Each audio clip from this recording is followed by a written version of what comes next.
Imagine un monde où rien ne t'arrête. Tu peux courir, voyager, fuir, quitter n'importe quel endroit. Mais le temps, lui, personne ne peut s'en débarrasser. Chaque matin, il nous rattrape. Chaque nuit aussi. Il marche avec nous tout le temps. Mais il y a un détail que beaucoup oublient. Le temps n'est pas si solide, ni si universel qu'on le croit. Avant le XXe siècle, on imaginait le temps comme une horloge géante qui rythme la vie de tout l'univers. Tout le monde pensait que le temps passait à la même vitesse pour tous, partout. C'était simple, évident. Mais Albert Einstein arrive, et il renverse tout. Il dit que le temps n'avance pas pareil pour tout le monde. Ça paraît fou, mais c'est vrai. Regarde un train qui file à toute allure. C'est toujours la même heure pour tout le monde, non? Et pourtant, plus tu vas vite, plus le temps ralentit pour toi. Pour un marcheur, ça ne change rien. Mais imagine une fusée qui fonce presque aussi vite que la lumière. Là, le temps ne suit plus les mêmes règles. Pour la personne dans la fusée, quelques minutes passent alors que sur Terre. C'est des années entières qui défilent. Mais pourquoi? Tout ça part d'un truc incroyable, la lumière. Sa vitesse, personne ne peut la dépasser. Même si tu montes dans la voiture la plus rapide, si tu vis sur une planète qui tourne à fond, tu n'arriveras jamais à suivre la lumière. Même un marathonien cosmique abandonnerait vite. C'est ce qui a obligé Einstein à changer notre vision. Pour que la lumière garde toujours la même vitesse, il y a un prix à payer. Ce sont le temps et l'espace qui se déforment. Maintenant, imagine deux jumeaux, un reste sur Terre, l'autre part en mission vers une étoile très lointaine, dans une fusée qui fonce presque à la vitesse de la lumière. Le premier vieillit normalement. L'autre, dans sa fusée, vieillit beaucoup plus lentement. Quand l'astronaute revient, il retrouve son frère presque inchangé dans ses souvenirs. Mais, surprise, l'autre a vieilli de plusieurs décennies. C'est le fameux paradoxe des jumeaux. Mais ce n'est pas qu'un jeu d'idées, ce n'est pas une illusion. La personne dans la fusée a vraiment vécu moins de temps. Son cœur a battu moins souvent. Ses cheveux ont moins poussé. Pendant que l'univers continuait sa course, elle a presque sauté des étapes. Alors, tu te demandes peut-être s'il suffit simplement d'aller très très vite pour stopper le temps. Là aussi, il y a une limite. On ne peut pas atteindre la vitesse de la lumière. Pour chaque petit gain de vitesse, il faut utiliser une énergie plus grande. Et plus tu approches de la lumière, plus il te faudrait une énergie qu'aucune centrale, aucune étoile, aucun être humain ne pourrait jamais fournir. Si tu veux atteindre la lumière, il te faudrait une énergie infinie. Impossible. Impossible, sauf si tu es un photon. Un photon.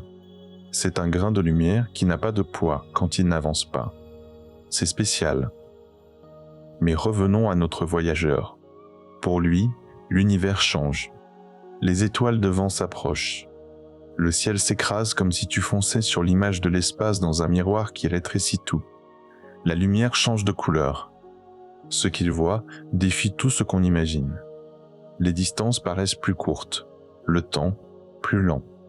C'est parce qu'il vit la relativité de l'intérieur.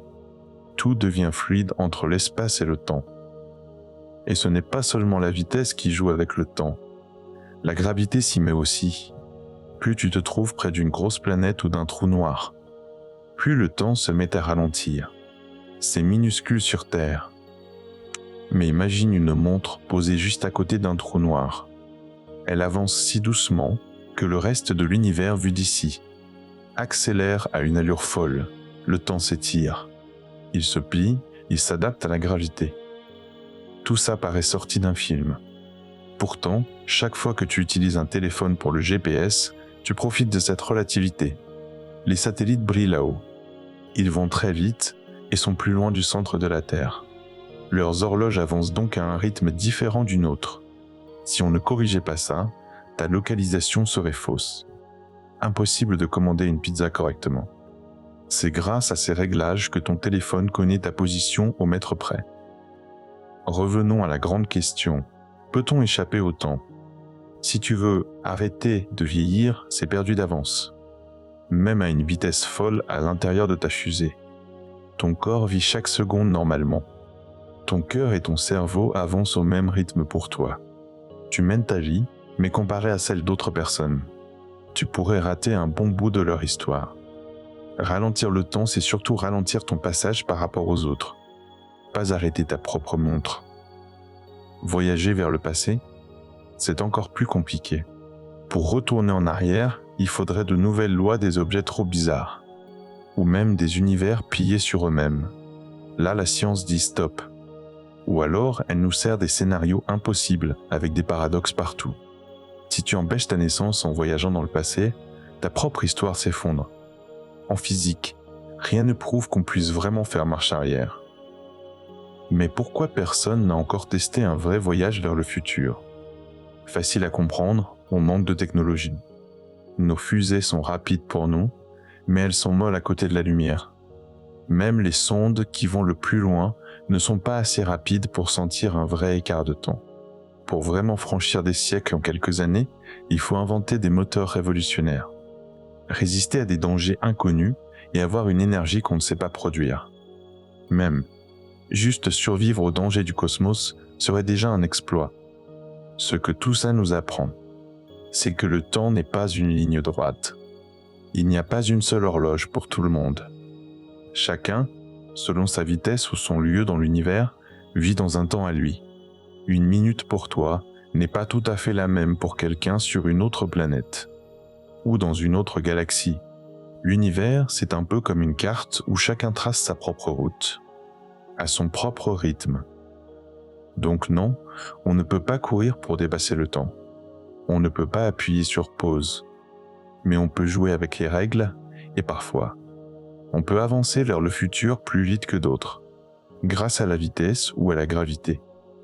Même si on touche là une des obsessions les plus folles de l'humanité.